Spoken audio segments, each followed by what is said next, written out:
అనవసరపు మాటలు మాట్లాడినప్పుడు, అసభ్య మాటలు మాట్లాడినప్పుడు, కొందరు మనోభావాలు దెబ్బతినే విధంగా ఎవరైనా సభ్యులు మాట్లాడినప్పుడు వెంటనే ఒక డిమాండ్ వస్తుంది సార్, రికార్డ్స్ నుంచి తొలగించాలి అని చెప్పి.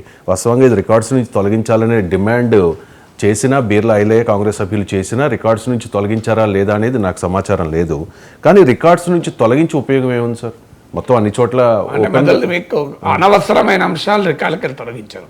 అవసరమో అనవసరమో అనేది రిలేటివ్ పదం. నీకు అవసరం ఉండొచ్చు, నాకు అనవసరం ఉండొచ్చు. ప్రజలకు అవసరం, ప్రజలకు అది కాదు ప్రాతిపదిక. ప్రజలకు అవసరము కాదు అనేది ఎవరు నిర్ణయించాలి? అన్పార్లమెంటరీ పదాలు వాడితేనే రికార్డులకు తొలగిస్తారు. ప్రజలకు అవసరం లేని అనేది అవసరం ఉన్నాయి అనేది రికార్డులు ఏం మిగిలదుగా. అందువల్ల అన్పార్లమెంటరీ అంటే కొన్ని పదాలు నిషేధం. ఇప్పుడు ఉదాహరణకు అబద్ధము అని పదం వాడకూడదు, సత్య దూరము అని వాడాలి. అంటే సత్యానికి దూరం ఇది అని. అబద్ధం అని పదం కూడా వాడకూడదు, అంత కఠినంగా ఉంటుంది. అది ఎవరు ఫాలో కాదు, వేరే విషయం. సో అందువల్ల కొన్ని అన్పార్లమెంటరీ అంటే సభా గౌరవాన్ని, సభ మర్యాదను, సభ పట్ల ప్రజల్లో ఒక విశ్వాసాన్ని, గౌరవాన్ని దెబ్బతీసే భాష, భావన నిషేధం. అలాగే కొన్ని రూల్స్, సభలో లేని వ్యక్తుల గురించి మాట్లాడకూడదు, అదొక సాంప్రదాయం. ఎందుకంటే అతనికి రైట్ టు రిప్లై ఉండదు కనుక. సభలో లేని వ్యక్తి గురించి ప్రస్తావించి మాట్లాడేటప్పుడు తనకు తాను డిఫెండ్ చేసుకునే అవకాశం ఉండదు. అందుకే ఈవెన్ అఫీషియల్స్ గురించి కూడా మాట్లాడితే అభ్యంతరం చెప్తారు. ఎందుకంటే అఫీషియల్స్ కెనాట్ రెస్పాండ్. అక్కడే కూర్చొని మంత్రి గారికి సహకరిస్తున్నా కూడా వాళ్ళు మాట్లాడలేరు కదా. అందువల్ల కొన్ని ఈ రకమైన ప్రిన్సిపల్స్ ఉంటాయి.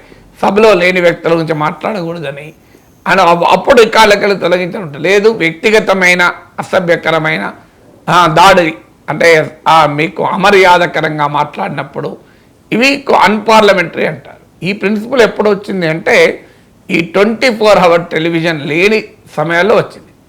ఇప్పుడు ఏమవుతుంది, 24 hour టెలివిజన్ వచ్చాక, లైవ్ టెలికాస్ట్ వచ్చాక ఆల్రెడీ అది రికార్డులలో ఉండడము ఉండకపోవడంతో సంబంధం లేదు, ప్రజల మనసులోకి వెళ్ళిపోయింది కదా.